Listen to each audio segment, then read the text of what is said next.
Welcome to Daily Dose Radio, a 5-minute devotional podcast studying the Psalms verse by verse. Broadcast from the ever-beautiful Sharonville, Ohio, on the sunny side of Cincinnati. Hey, welcome back to Daily Dose Radio. Well, we've been on a field trip. We started yesterday, took the Bible Bistro bus line, and went over to the Judgment Hall, and we paid close attention to what was said there in the Judgment Hall about the enemies of Messiah. God's hand goes out against them. He hates them. He sets them like a stove of fire, and they were going to be consumed by that fire, and their progeny is going to come to a close.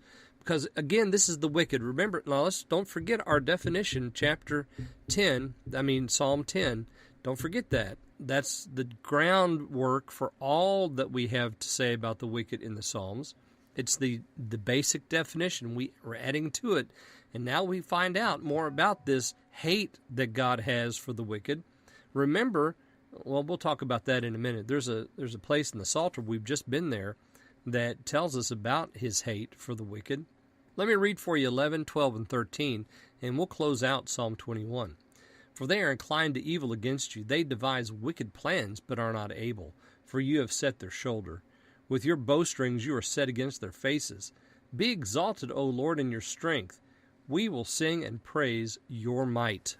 We're still there in the courtroom listening to the decrees about the wicked.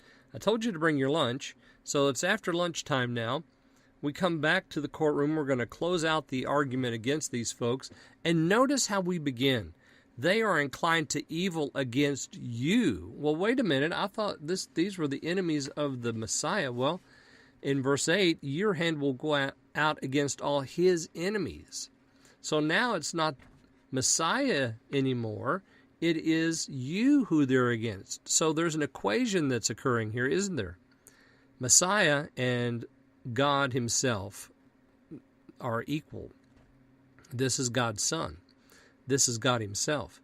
And what are they rebelling against? They're not rebelling against a person or an idea. They're rebelling against the very person and idea of God. They're rebelling against heaven's authority. They're rebelling against God's very word, his ordinances, statutes, precepts, concepts, testimonies, all of that. So they're inclined to evil against none other than heaven itself. Now notice the second phrase in 11. I made this very wooden for a reason. I wanted us to have to look for an answer. They have devised wicked plans but are not able. Now that's kind of wooden because the ability is the thing. They don't have ability. They devise wicked plans. They have ability to do that. But to perform them, you see, God keeps them from the performance of all of their wicked plans. If he didn't restrain evil, it would just run amok. And so their ability to execute their wicked plan, look at the first phrase in 12, where you have set their shoulder. You see, they're not able because God is keeping them from it. He set their shoulder. That is, their strength, their ability to execute what they've planned. It's not there. Now look at the second half of 12. With your bowstrings, you are set against their faces.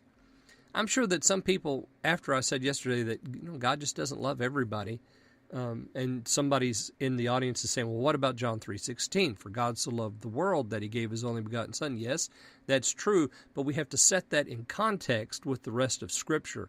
And remember what we've already learned. Psalm 7 verse 11 tells us, God judgeth the righteous, and God is angry with the wicked every day. Why?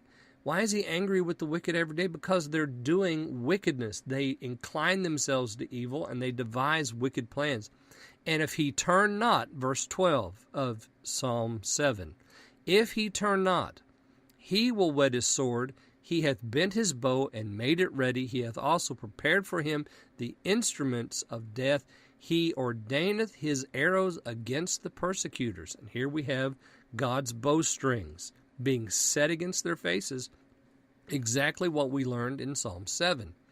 God is at work. If they don't turn, God is ready to execute judgment against them. Be exalted, he says. O Lord, in your strength, we will sing and praise your might.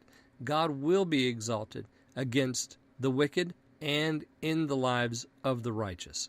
Join me again next time we'll begin the first part of Psalm 22 on Daily Dose Radio. Thanks for listening to Daily Dose Radio. I'm David Smith. The music today has been performed by the Bluegrass Experiment. Thanks again for listening. I'll see you next time on Daily Dose Radio.